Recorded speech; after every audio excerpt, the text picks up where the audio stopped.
Welcome to the Mission Advancement Podcast, where we talk about the importance of human connection, generosity, and leadership so that mission-minded leaders will be inspired to learn and grow. Today I'm here with Angel De Leon, who is a member of the Mission Advancement team, and Dr. Larry Taylor, our special guest, who is the president and CEO of the Association for Christian Schools International. We're excited to talk to Larry about his leadership journey to ACSI. We've had a long history with Larry in other places, but I don't want to steal your thunder. So why don't we start by just kind of giving listeners a little bit of background on your journey professionally and even personally that brought you to the seat that you're in today. Yeah, Jennifer, thank you. And I'm a huge fan. It's an honor to be here. Huge fan of Mission Advancement and the long relationship. And that started when I was at Prestonwood Christian Academy, where Angel and I served together for a few years. So I'm a Christian educator. I was a teacher, coach, athletic director, dean, principal, just about every position in a school. I've served in 12 years at the First Academy in Orlando, Florida. Before that in the public school, a few years. And then 20 years at Prestonwood Christian Academy, and that's really been my journey. Head of school at Prestonwood, and then the last 6 years at ACSI. And so it's been an incredible journey, and sprinkled in that has been a relationship with you guys. And I'm very grateful for that relationship because you've helped me. You've helped me get through some of those leadership challenges and advancing campaigns and so on. So anyway, very honored to be working with you guys, continued working with you guys with ACSI, because that's part of my journey. Yeah, thank you for that.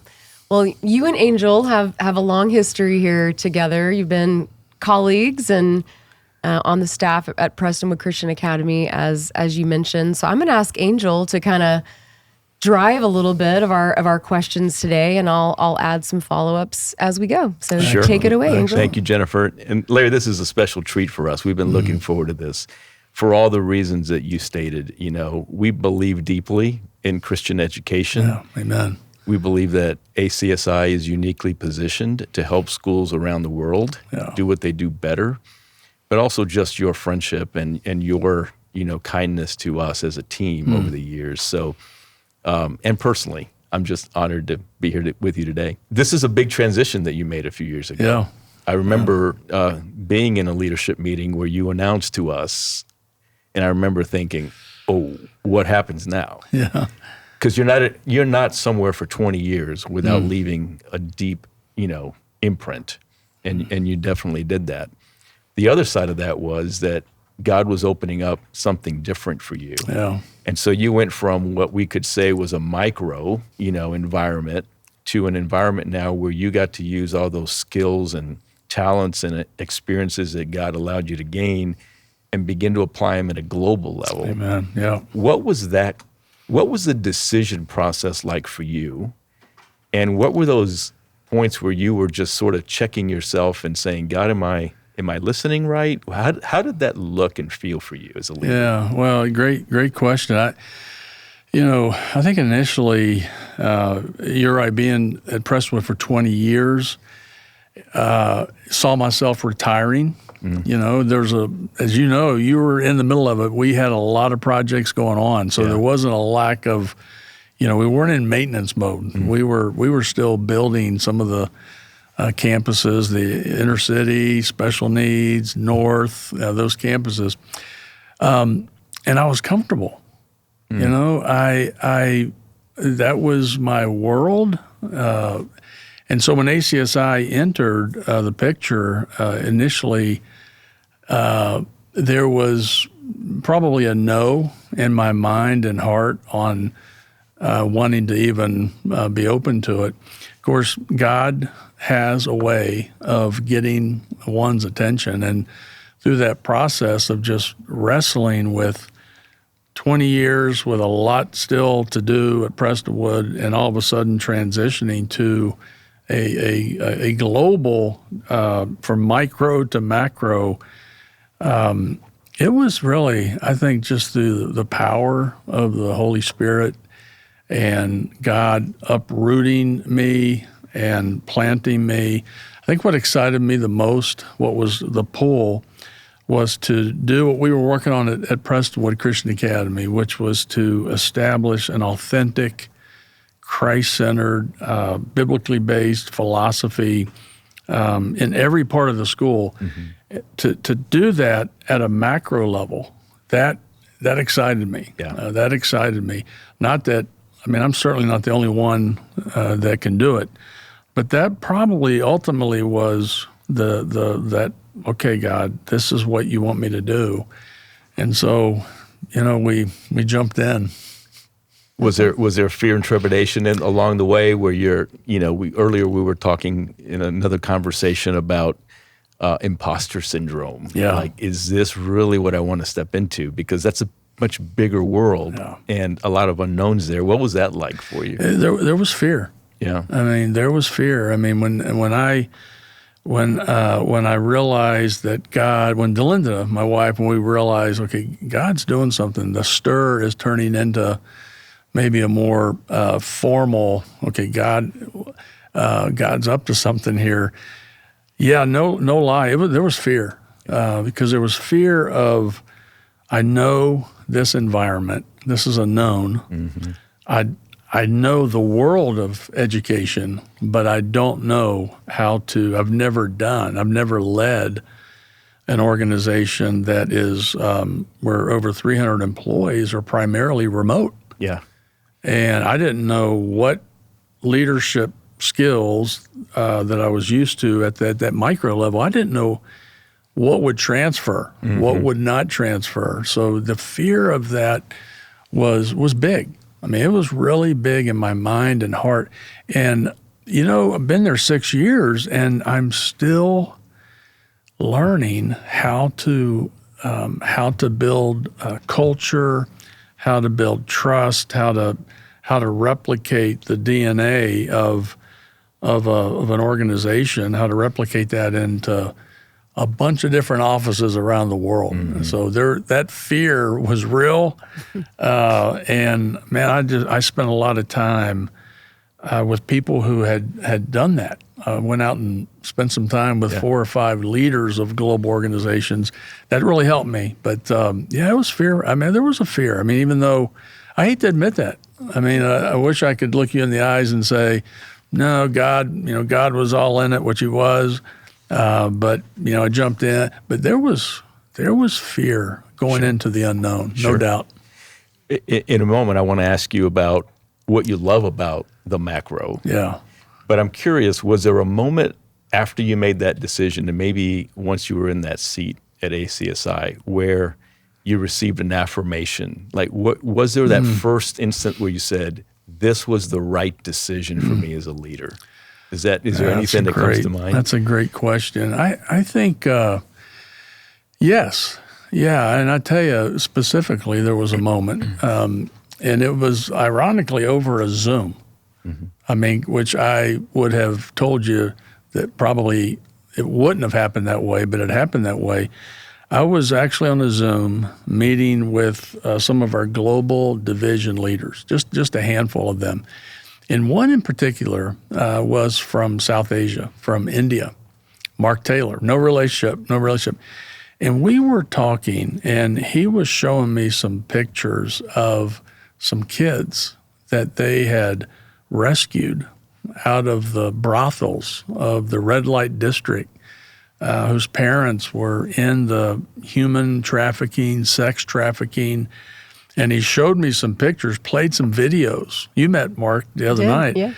And I remember at that moment connecting at the heart level the same way that I connected when I was like inside of a chapel service at Prestonwood. Yeah. Maybe not as deeply because it was through a Zoom, but there was just, okay, thank you, Lord. Thank you that I can have that same feeling, that same emotion, that same inspiration, that same heart level connection with part of our organization that's all the way over another part of the world. And then to get on an airplane and actually go and spend time in that same chapel room with those same kids, 140 kids that had been rescued, and they led that chapel. I mean, I cried the entire time.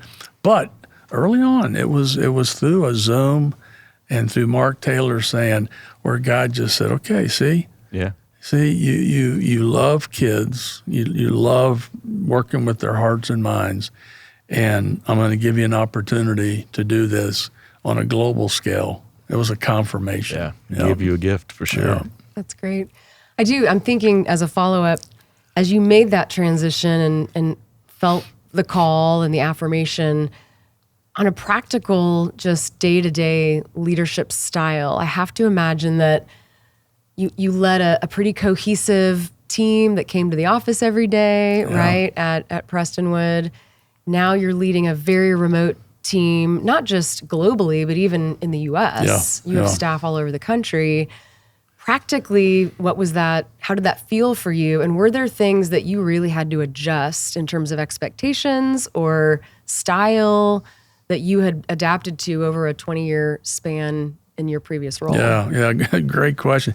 And adding on top of that was my first 6 months is when the pandemic. Okay. when COVID. Welcome. Yeah. So, I mean, that was just another, everyone had to deal with that. I think what I was relying on was probably the basic fundamentals of, I call them rhythms. What are the rhythms that I used to apply at the micro level? The rhythms of how often do you meet with your direct reports, with your executive team, with your senior staff, with your leadership team, and then with the entire organization? What are the rhythms that led to some trust, that led to relationship capital that I did at a micro? How can I replicate that at remote? And it was a challenge, but quickly, and I think it was the Lord, but quickly the Lord showed me that even through Zoom, you can develop the rhythms. Now, the practical application of that is I just had to experiment. It was an unknown. It was an unknown. Whereas, when we were at Prestonwood, we played around with over, a 10-year period, how often we would meet, how often we would do a retreat together in developing those rhythms. I had to experiment with that. I still had to mix the remote, digital, online rhythm with, okay, we have to get together. I mean, we have to get together X amount of times. And a lot of that was just everyone has their own style. On a Zoom, it's difficult to read the audience. Yeah. In a meeting like we're having right now, you can read body language, you can read facial expressions, people at the level of engagement. It's really hard. I mean, when you tell a joke on Zoom, it often just backfires. Doesn't land as well. Yeah. You're trying to, of course, I shouldn't tell a joke, period, anyway, but. We're game. Yeah, no. If you have one, we can put it in. Yeah. No, I just like most people, thrived on being together.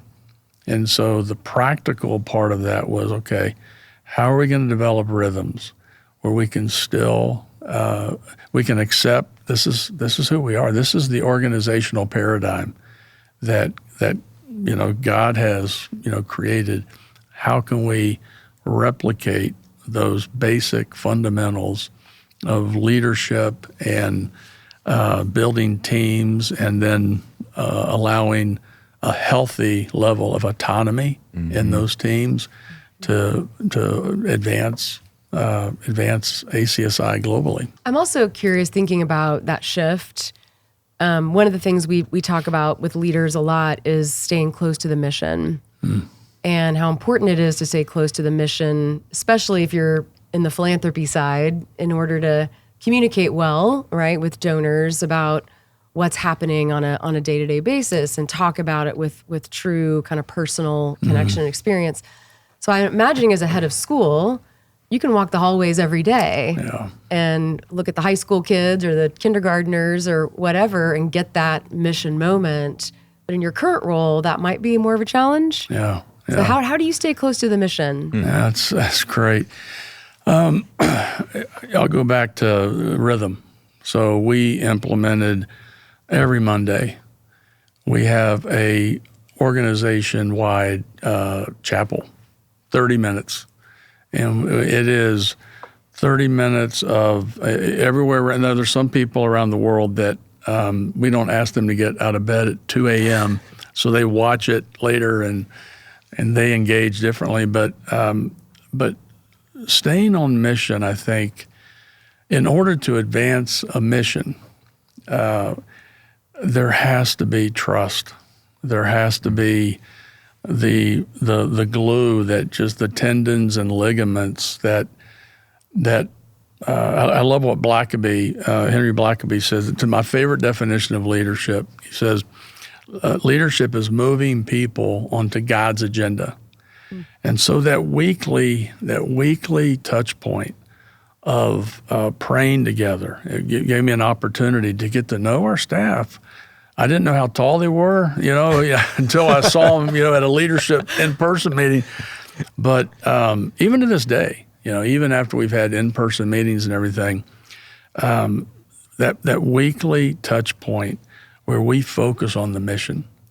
I mean, it is all about Jesus, and it's all about children, and it's all about whatever area of the wall that person on the other side of the screen, that Zoom meeting, whatever God's called them to advance through ACSI, for 30 minutes, we are going to connect and we're going to pray together. We break up into small groups. The last 10 minutes, we break up into small groups and we rotate those groups 2 times. For 6 months, I'm with the same group. Next 6 months, I'm with a different group. And probably over a 6-year period, I've been now with 140, 150, maybe even more. So staying on mission, I think, absolutely begins with not just the staff trusting the president that I know what I'm doing, but it's more of just trusting as a human being. Yeah. Developing that trust. So that was one thing that we did, and we still do. And once a month, we actually extend that to about an hour and a half. And a lot of prayer, a lot of time in God's Word, but in how that applies to our area that God's called us to. How does all this apply to building incredible, God-centered Christian schools around the world and Christian educators? So, I mean, that probably that weekly, and we do other things, but that is a rhythm that just had, I think, an immediate impact for me, for our team, and it's just something we continue to do. I know you're an educator at heart. I think I remember you started as a biology teacher in Orlando, Florida. You were a coach. I remember being on your team, you use a lot of coaching analogies. Yeah. I remember play like you're behind. Yeah, exactly. That was a weekly mantra, I'm proud of you. Right? Thank you. I'll pick something up. How do you scratch that itch of getting your hands in there, at the school? You'd be at carpool line, you were at games, you were interacting with kids. You don't have that so much anymore. How do you fulfill that part? Because I got to think that's still part of you. Yeah. Even though God's elevated you to a leadership role, you still have that as part of your DNA. Yeah. How do you get your fill of that? Yeah, exactly. I think God can use anybody, but how He's used the educator in me is I will never forget. It's part of my DNA that at the end of the day, somewhere all over the world, there's a student sitting in a classroom, and God has designed their brain and has wired their personality exactly the way He wanted to design them. And the educator in me is saying, okay, how, whether it's in India or Dallas or wherever, how can we keep our focus on that brain? Are we doing the best? Are we advancing and establishing best practices? Where at the micro level, I mean, I could observe. I could observe those best practices, but being apart from that now, the best practices still have to be advanced and established. So how can I do that with our executive team, our senior staff, leadership team? So the cascading of what I know to be true on educating best practices. How are we measuring that brain? How are we measuring the heart? We've developed instruments, for example. We've developed the Flourishing Faith Index. So even though when I was at Prestonwood, I could see it. I mean, we had hands-on. That instrument now that we've adopted, and it's been peer-reviewed by Cardis, that's a way now that I can extend, not just Larry, but we can extend what would drive me as an educator at the micro level can be replicated now at a macro level by still measuring that child's faith and engagement into spiritual formation. Same thing with scholastic measurements. So what worked in North Dallas, what worked in South Dallas with high poverty, the King's Academy that we started in South Dallas, because both of those types of schools exist around the world. So how did we get to the point here where we felt good about the measurement of the spiritual formation, the academic formation, and what do we need to do? What do we need to develop? What do we need to discontinue? What do we need to retreat from so that we can, this is scalable. We can scale, and that's what drives me as an educator. And hopping on an airplane and going out to all of our global divisions and getting inside those classrooms and just seeing that those brains and those hearts, parents love their babies all over the world. I mean, it doesn't matter where you are. Parents love their babies, and they want their babies' brains and hearts to be developed. And so that drives me. I mean, that really drives me. And partnering in those different dynamics,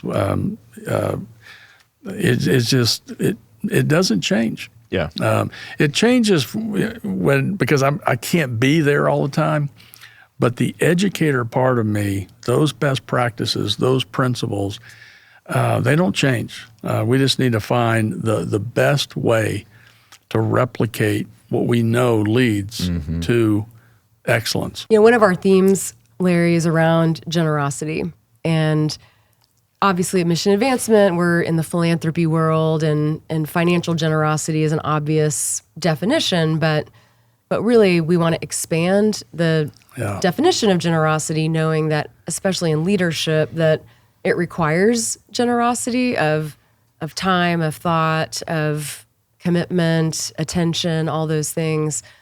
Curious just your kind of response to how generosity has played a role in your own, leadership style or leadership learnings over the years, or maybe how it's impacted you at ACSI. Yeah. It's a key word, generosity. And I don't think I've stopped raising money since God called me. Not since you met us, that's for exactly. sure, right? But I'll tell you one thing that you guys really, and it really, and I really want to applaud you guys. And Angel was on staff at Prestonwood, not at Mission Advancement when this started happening, but the attention, the way you guys define generosity, and how that manifests within the relationship capital that's built between, in my case, a school and teachers and faculty and parents and alumni that generosity wasn't, let's go straight to having breakfast with that guy and ask him for $100 right. or $100 million. Let's go to breakfast and let's gauge how deep is the relationship. And so being generous with time, and that's a struggle. It's a struggle, but you guys have done a good job with me, I think. I don't know if you would agree you've done a good job, but you guys have done a good job with me and just helping me understand that generosity is not all about raising money. It's not fundraising, it's friend raising. And friends stick with you for life. It's not just a transactional thing. So generous with time is huge. Obviously, when that intersects with, especially with someone who has the biblical definition of the gift of giving, Right. that's exciting. Yeah. But even with people who don't have necessarily the gift of giving, that relationship is everything. And just being generous with time, being generous with really getting to know people, getting to know that God is working on them and they have interest and God's given them vision and God's given them purpose and they're trying to discover that. And so being generous, that takes time. Right. Being generous with time and just being generous with listening and trying to not just listening with the ears, but listening with the heart. Okay, that guy has been talking a lot about, that couple, they've been talking a lot about the arts program or the athletic program or the STEM, whatever it is. So that's one thing that God has really worked on me with is developing friends and that relationship capital. It automatically requires generosity of time. That's really good. Well, and it sort of, speaks back to what you talked about earlier in a different context, but rhythm. Yeah. Right? Yeah. The rhythm of building the relationship and trusting that God has something there and that it's not on you solely to make it happen. You're sort of doing that delicate dance with that person so that you fully understand That's right. they have just as much a need to be generous as we need to be a recipient of that generosity. That's and that good. changes the way the conversation goes Yeah, in so that's many good. ways. I like that.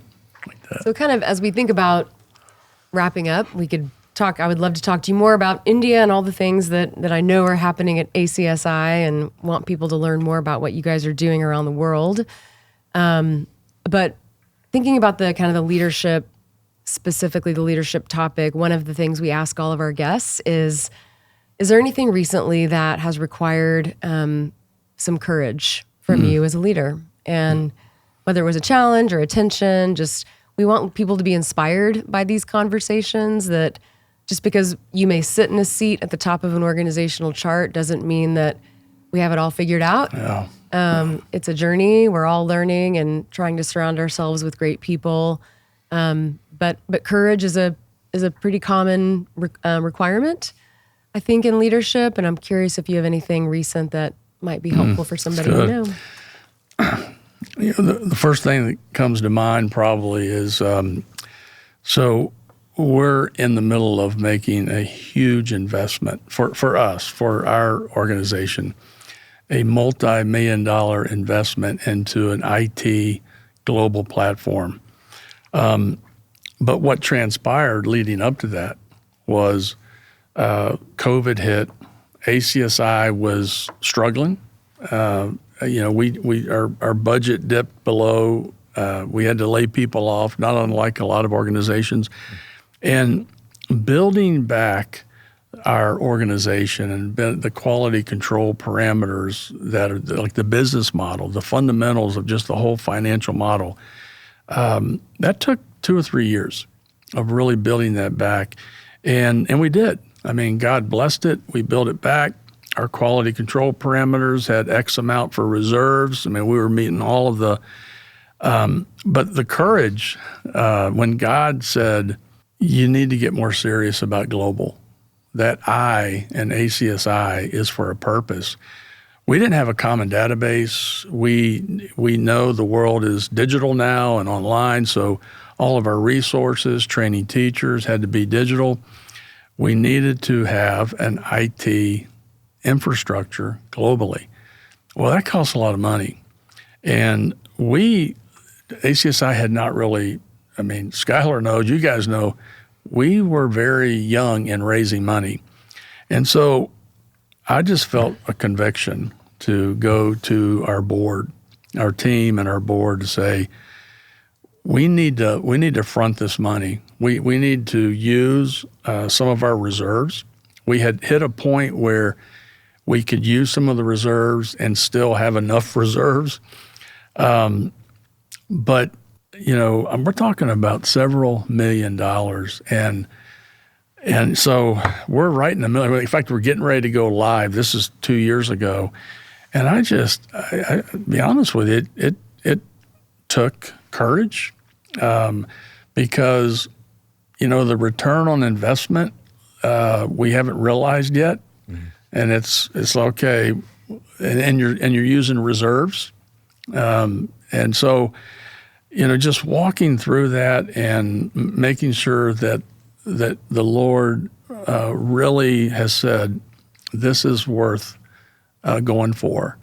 And then you guys know, meeting with your finance committee, meeting with your own staff, meeting with your finance committee, with the whole board, there's an element of, this could really backfire and I could end up asking you guys for a job, So that's probably the biggest thing recently. Again, for our organization, the multi-million-dollar investment was not normal. Right. Was not normal. With trusting, hey, we're gonna go. God is gonna mature our organization to a point where we are gonna be able to fund this through donors, and that was the trust, the courage of, all right, board, let's spend the money now, and trust that God is gonna show up through a more mature development office and development effort, which you guys have helped. We're right in the middle of it, helping us develop that. So I haven't called yet to ask for a job. So things are going well. So good. Yeah.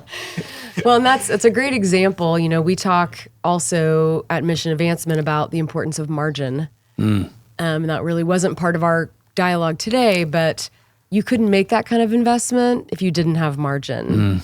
And so often, I think in the nonprofit space, there's a scarcity mindset and one that says we budget to zero. Amen. Right. And margin or profit's a bad word. And yet, when these kinds of opportunities present themselves, that's what we need in order to seize whatever it is, to further the mission. In this case, a pretty clear, obvious solution, to educating kids around the world. Right.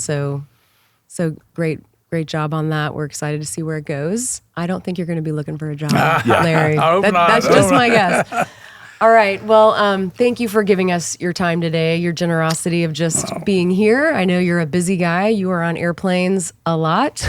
So glad we were able to make calendars work and spend a few minutes picking your brain about leadership. If people want to know more about ACSI, where should they go to find information? ACSI.org. You can go there. We're getting ready to redo our whole website, but to make it a little bit easier to navigate through, but ACSI.org. And thank you guys. I believe in you guys. Your heart connection with kingdom work is real. And thank you for the investment when we were at Prestonwood together. And now thank you for your investment into ACSI. I think, it's having an impact on me personally and on our team and organization. So thank you. Thank you. All right. Thanks for joining us. We'll see you next time. Thanks for listening to the Mission Advancement Podcast. Make sure to like and subscribe on your favorite podcast app so you'll be notified of future episodes. You can also find out more info at missionadvancement.com or on social channels. Thanks again for listening.